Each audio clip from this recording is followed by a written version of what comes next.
Bonjour mes chers élèves, mes chers amis.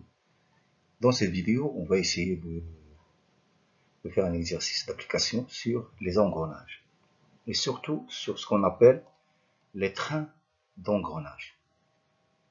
Alors on a vu dans les deux dernières vidéos, on a vu un train d'engrenage composé par des pignons appelés CDEF dans l'exercice précédent. Donc un train d'engrenage, c'est un ensemble de pignons, comme vous voyez dans cette photo. Un ensemble de pignons, l'un fait passer le mouvement de rotation vers l'autre. Mais on a plusieurs pignons attachés. Si on fait tourner ce pignon, on obtient la rotation du dernier pignon. On dit que ici on a un train d'engrenage. Un train. C'est comme s'il s'agit d'un train, mais un train d'engrenage. Alors notre exercice va essayer de nous éclaircir que veut dire un train d'engrenage et quels sont les calculs intégrés dans ce train d'engrenage. Alors, premièrement, où on peut trouver un train d'engrenage, c'est-à-dire quels sont un exemple d'un élément ou bien d'un bloc qui se trouve dans un système où on trouve un train d'engrenage, plusieurs pignons, l'un fait transmettre la rotation vers l'autre. Alors on a l'exemple de la boîte de vitesse qui se trouve dans la voiture. La boîte de vitesse. Alors, comme vous savez que une voiture, lorsqu'on veut faire avancer la voiture en avant ou bien en arrière, on a besoin d'un levier. On dit un levier de changement de vitesse. Mais en bas de ce levier, qu'est-ce qu'on trouve? On trouve ça veut dire qu'avec le levier, on fait la commande mécanique de quoi? D'une boîte. La voilà, découvert. Alors cette boîte de vitesse, elle se trouve en bas de ce levier, en bas. Et donc, si on voit cette boîte, on va voir plusieurs pignons. L'un transmet le mouvement vers l'autre, mais sous forme d'un train d'engrenage. Ça veut dire deux engrenages et plus. On l'appelle un train d'engrenage. Cet élément tourne, donc il fait tourner cet élément, donc il fait tourner cet élément va transmettre le mouvement à cet élément, donc il y a un train d'engrenage pour faire avancer la voiture vers l'avant ou bien vers l'arrière. Donc on peut trouver le train d'engrenage, exemple la boîte de vitesse d'une voiture qui se trouve en bas de ce levier. Et donc le conducteur, avec sa main, il choisit la vitesse avec quoi la voiture va avancer en avant ou bien en arrière. Et la boîte va obéir à la commande mécanique de ce levier. Mais grâce à quoi? Grâce à des trains d'engrenage.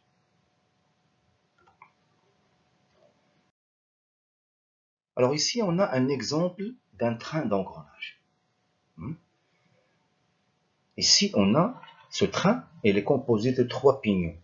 On peut trouver un train qui se compose de 4 pignons, 5, 6, 7, jusqu'à l'infini. C'est-à-dire, lorsqu'on a plusieurs pignons, l'un fait passer le mouvement de rotation à l'autre, donc c'est un train. Mais un train d'engrenage, il peut commencer par 3 pignons jusqu'à l'infini. Ça veut dire le nombre de pignons est indéfini. On appelle un train d'engrenage. Bien, ici dans cet exemple, on a un train d'engrenage composé de 3 pignons. P1, pignon 1, pignon 2 et pignon 3. Différentes tailles. Bien, on a le plus grand, c'est P2, le moyen c'est P1 et le plus petit c'est P3. Bien. Alors, quelles sont les données de pignon numéro 1? Il a un diamètre égal à 20 mm et un nombre de dents de 24 dents. P2, Il a un diamètre de 30 mm et un nombre de dents de 32 dents. Le troisième, avec un diamètre de 10 mm et un nombre de dents de 12 dents. Alors, dans ce sens, ça veut dire, si ce train d'engrenage, on l'a utilisé dans ce sens, c'est le sens réducteur. Veut dire, si le petit fait tourner le grand, c'est un sens réducteur. Le cas contraire, c'est un sens amplificateur. Ça veut dire, si le plus grand fait tourner le plus petit, c'est un sens amplificateur. Et on va analyser le rôle du pignon numéro 2. Le pignon numéro 2, malgré il est plus grand, il n'a aucune influence sur la transmission de mouvement. Ça veut dire que ce pignon, malgré qu'il est grand, c'est un pignon intermédiaire entre P1 et P2, dans les deux sens. Ça veut dire, dans le sens réducteur, et c'est P3 qui tourne le premier, il fait tourner P2, et P2 fait tourner P1. Dans le sens amplificateur, le pignon P1 fait tourner P2, et P2 fait tourner P3. Ça veut dire que le pignon P2, il n'influe pas, ça veut dire, il n'entre pas dans les calculs avec quoi on détermine est-ce qu'on est dans le sens réducteur ou bien dans le sens amplificateur. Ça veut dire que P2, avec ses données numériques, c'est comme si on a un pignon intermédiaire, ni plus ni moins. Donc on va voir ça en détail. Les questions qu'on peut se poser pour le train d'engrenage. Premièrement, de combien d'engrenages se compose ce train? Ce train, il est composé de combien d'engrenages? C'est pas de combien de pignons. On sait bien que ce train, il est composé de 3 pignons. Mais on dit ici, de combien d'engrenages? Alors ici, on va répondre à cette question. Donc on va essayer de détailler les questions et après on va répondre à chaque question. Deuxièmement, calculer les rapports de transmission suivants. Les rapports de transmission R. Mais on a deux sens. Dans le sens amplificateur, ici, donc c'est P1 qui va tourner le premier, après P2, après P3. Et donc, on a besoin de calculer le rapport de 1 à 2, donc le pignon 1 à pignon 2, puisqu'on est dans le sens amplificateur. Donc R de 1 à 2, et R de 2 à 1, et R de 1 à 3. Ça veut dire le premier vers le dernier. Et dans le sens réducteur, dans ce sens, donc P2, P3 qui va tourner le premier, et après P2, et après P1. Donc on a besoin de calculer le rapport R de 3 à 2, et R de 2 à 1, et R de 3 à 1, dans le sens réducteur. Troisième question, quel est le rôle du pignon numéro 2? On a déjà dit que le pignon numéro 2, c'est un pignon intermédiaire. Et il n'a aucune influence sur la vitesse. Il ne peut ni enlever la vitesse, ni baisser, ni élever la vitesse, ni baisser la vitesse. C'est un pignon intermédiaire, un point, c'est tout. Et après, on va calculer les nombres de tours suivants. Et on a deux sens. Dans le sens amplificateur, ça veut dire dans ce sens. On a donné N1 égale à 40 tours. N1, ça veut dire le nombre de tours du pignon numéro 1. Parce que dans le sens amplificateur, celui qui va tourner le premier, c'est P1. Donc on a donné N1 égale à 40 tours. Et on vous demande de calculer N2 dans ce cas et N3 dans ce cas. Dans le sens réducteur, dans ce sens-là, donc qui va tourner le premier, c'est 3, qui va tourner le premier. C'est pour ça qu'on a donné ici N3 égale à 40 tours. Et donc, on vous demande de calculer N2 et N1 dans ce cas, dans le sens de réducteur. Donc voilà le questionnaire de cet exercice. Alors, la question numéro 1. Alors, de combien, dans ce train d'engrenage, de combien d'engrenages on a? Donc, qu'est-ce qu'on a? Ce train d'engrenage se compose de deux, ce train d'engrenage se compose de deux engrenages. Dans le sens réducteur, on a l'engrenage P3, P2 et l'engrenage P2, P1. Donc, on a deux engrenages. Le premier engrenage et le second engrenage. Donc, on a dans ce sens, pardon, dans le sens amplification. On a P1, P2 et on a P2, P3 dans le sens amplificateur. Dans le sens réducteur, on a P3, P2 et on a P2, P1. Donc, dans ce train, on a deux engrenages. Et chaque engrenage, comme vous savez, il est composé de deux pignons. Donc, P3, P2 et P2, P1. Dans l'autre sens, P1, P2, bien P2, P3.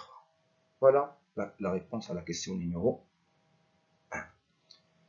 La question numéro 2, c'est une question de calcul. Donc, on va choisir le sens, premièrement, sens amplificateur. Donc, 1 qui va tourner premier, il va faire tourner P2, il va faire tourner P3.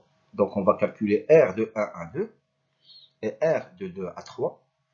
Et en fin de compte, R de 1 à 3. Ça veut dire du premier vers le dernier. R de 1 à 2. De 1 à 2. Comme vous savez que ici, on peut utiliser deux formules. Soit la formule des diamètres, soit la formule des Z. Ça veut dire le nombre de dents. Donc, R de 1 à 2 égale à Z1 sur Z2. Et comme vous savez, Z1 ici égale à 24. Et Z2 ici égale à 32. Donc, 24 sur 32, ça fait 3 sur 4. Et bien sûr, 3 sur 4, c'est strictement inférieur à 1. Donc, l'engrenage composé par le pignon P1 et P2 dans le sens amplificateur, c'est un engrenage réducteur parce que son rapport est égal à 3 sur 4, elle est inférieure strictement à 1. Donc, P1, P2 dans le sens amplificateur, c'est un engrenage, c'est un système réducteur. R de 2 à 3, de pignon 2 au pignon 3. R de 2 à 3, aussi, on va utiliser le nombre de dents. Donc, R de 2 à 3, ça fait Z2 sur Z3. Z2, comme vous savez, 32 dents. Z3, comme indiqué ici, c'est 12 dents. Donc, 32 sur 12, ça fait 8 sur 3. Et bien sûr, 8 sur 3 est strictement supérieur à 1. Et donc, l'engrenage composé par les pignons P2 et P3 dans le sens amplificateur, le plus grand fait bouger le plus petit. Donc, on aura un rapport qui est strictement supérieur à 1. Donc, l'engrenage P2, P3 dans le sens amplificateur, c'est un système amplificateur parce que son rapport est strictement supérieur à 1. Maintenant, on va essayer de calculer R de 1 à 3.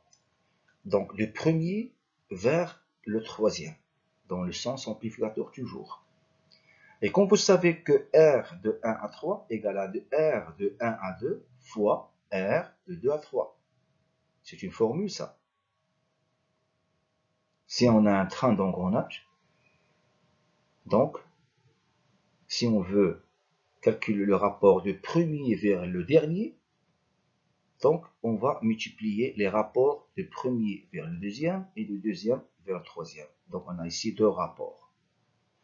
Et comme on a déjà fait ici que R de 1 à 2, c'est Z1 sur 2, le voilà. R de 2 à 3, c'est Z2 sur 3, le voilà.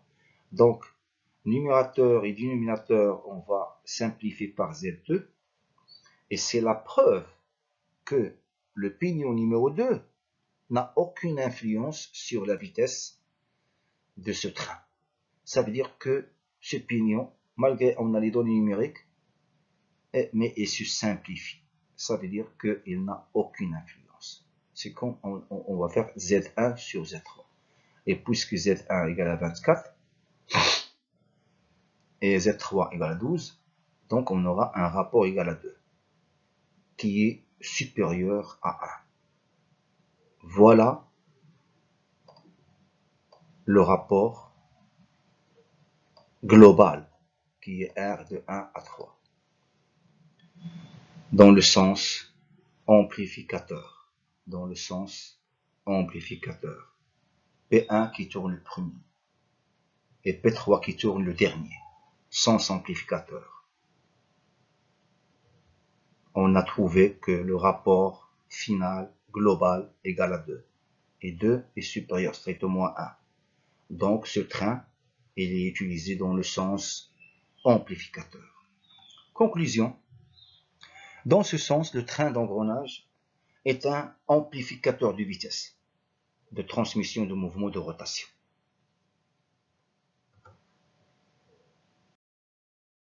Le deuxième sens, sens réducteur.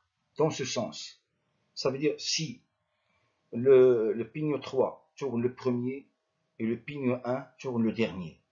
Toujours P2, c'est un pignon intermédiaire. Il n'a aucune influence sur la transmission.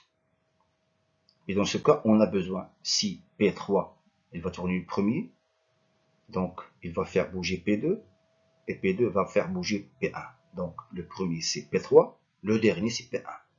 Donc on a besoin de calculer R de 3 à 2 et R de 2 à 1 et globalement R de 3 à 1.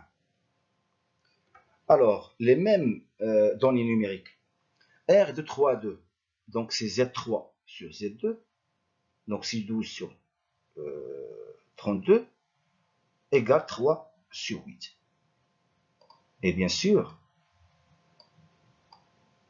c'est que le rapport est inférieur strictement à 1. Ça veut dire que l'engrenage P3P2, c'est un système réducteur. Réducteur. Le petit fait tourner le plus grand. Donc on aura le rapport inférieur strictement à 1. Maintenant, R de 2 à 1. De 2 à 1. Donc R de 2 à 1 égale à Z2 sur Z1 et 32 sur 24. Donc il faut voir les données numériques. Donc 4 sur 3. Et puisque 4 sur 3 est supérieur strictement à 1. Parce que dans l'engrenage P2 P3, le plus grand, c'est P2, fait bouger le plus petit. Donc normalement, on aura un rapport qui est strictement à 1. C'est parce que le plus grand fait bouger le plus petit. Donc ici, l'engrenage composé par les pignons P2 et P1, il est amplificateur ici. Ici réducteur, mais ici amplificateur. Le petit fait bouger le grand, donc réducteur. Le grand fait bouger le plus petit, c'est amplificateur. Et le rapport l'a indiqué, 4 sur 3 est strictement supérieur à 1. Mais ce qui est important, c'est R de 3 à 1. De 3 à 1 à travers P2. Donc, R de 3 à 1 égale à la multiplication entre R de 3 à 2 fois R de 2 à 1. De la même manière, R de 3 à 2, Z3 sur Z2, voilà. R de 2 à 1, Z2 sur Z1, voilà. Numérateur et dénominateur par Z2, parce que P2, le pignon 2, il est intermédiaire. Donc, il va être ici simplifié ici. Donc, 12 sur 4, ça veut dire Z3 sur Z1, 12 sur 4, on aura 1 demi. Et 1 demi, hein, 1 demi est strictement inférieur à 1. Donc, le train d'engrenage composé par ces pignons-là, dans ce sens réducteur, c'est un système ou bien un train d'engrenage réducteur. Parce que le rapport final, le rapport global est inférieur à 1. Donc, si P2 commence à tourner, P1 va tourner, mais avec un rapport réducteur de 1,5. Conclusion. Dans ce sens, le train d'engrenage est un réducteur de vitesse, de transmission de mouvement de rotation. La question numéro 3. Quel est le rôle de pignon numéro 2? On a démontré que le rôle de pignon numéro 2, c'est un pignon intermédiaire entre les pignons P1 et P2. Pardon, ici, c'est P1 et P3. Ici, il faut rectifier 3.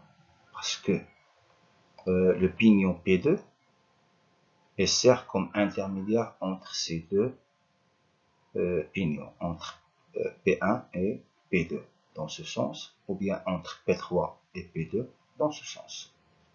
Il n'a aucune influence sur la vitesse de transmission de mouvement. Ça veut dire que ces données numériques se simplifient. Donc, il n'a aucune influence sur la vitesse. Soit P2, il est petit ou bien il est grand, le rapport restera le même.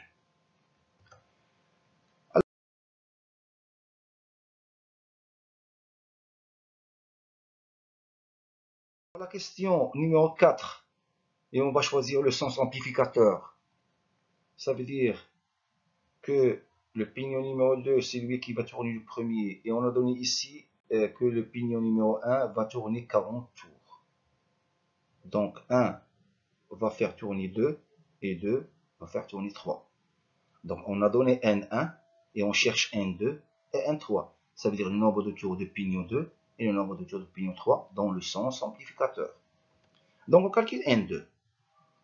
On sait bien que R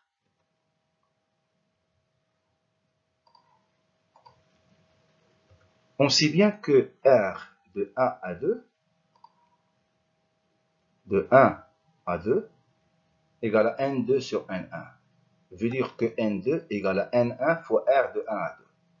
Et N1 égale à 40 tours.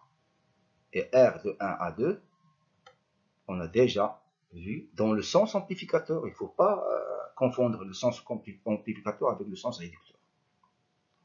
Donc, R de 1 à 2, donc c'est 3 sur 4. Et N1, c'est 40. Donc, N2, il va tourner 30 tours. Lorsque 1 va tourner 40 tours, N2 va tourner 30 tours. Et dans ce cas, on calcule N3. Aussi par le rapport R de 2 à 3, c'est N3 sur N2. Donc N3, c'est N2 fois R de 2, 3. N2, voilà, c'est 30 tours. Et R de 2, 3, on l'a déjà calculé dans la question numéro 3. Numéro 2. Donc N2, 30 tours. Et R de 2 à 3, c'est 8 sur 3. En simplifiant, on aura N3 égale à 80 tours. Alors, comme vous remarquez ici, N3 égale à 80 tours. Avec N1 égale à 40 tours. C'est la preuve qu'on est ici dans le sens amplificateur. On commence par 40 tours et on finit par 80 tours. C'est amplification, ça. Voilà donc le premier tranche de cette question. Le deuxième tranche, c'est dans le sens réducteur. Ça veut dire que le pignon numéro 3, c'est lui qui va tourner le premier. Donc on lui donne le même nombre de tours, 40 tours. Et on cherche N2 et N1 dans ce cas. On commence par N2. On va utiliser ici le rapport R de 3, parce que 3 c'est lui qui va tourner le premier. Parce qu'on est dans le sens réducteur. Donc R de 3 à 2 égale à N2 sur N3. N2 égale à N3 que multiplie le rapport R de 3 à 2. N3 c'est 40 tours. R de 3 à 2, on l'a déjà calculé dans la question numéro 2 dans le sens réducteur. Il faut toujours souligner ça. Donc, N3 égale à 40 tours et R de 3 à 2 égale à 3 sur 8. Par simplification, on aura N2 égale à 15 tours. Alors, N1 maintenant, le dernier pignon. Donc, on va utiliser le rapport R de 2 à 1 parce que la transmission sera de 3 à 2 et de 2 à 3. Donc, si on va utiliser de 2 à 3, donc R de 2 à, pardon, de 3 à 2 et de 2 à 1. Alors, de 2 à 1, donc R de 2 à 1 égale à N1 sur N2. Donc, on aura N1 égale à N2 fois R de 2 à 1. N2, c'est 15 tours. Et R de 2 à 1, c'est un rapport qu'on a déjà calculé. Il est égal à 4 sur 3. Par simplification, on aura N3 égale à 20 tours. Alors, une autre fois, ici, on a 20 tours. Et on a commencé par 40 tours. C'est la preuve qu'on est dans un sens réducteur. Le premier, c'est 40 tours. Le dernier, c'est 20 tours. Donc, N3, c'est strictement inférieur à N3. Ça veut dire qu'on est dans le sens réducteur. Voilà donc, j'espère qu'on a essayé de répondre aux questions de compréhension et aux questions de calcul. Et on a eu une idée sur ce qu'on appelle un train d'engrenage qui se trouve, par exemple, dans la boîte de vitesse. Alors, merci de votre attention et à bientôt dans le prochain exercice.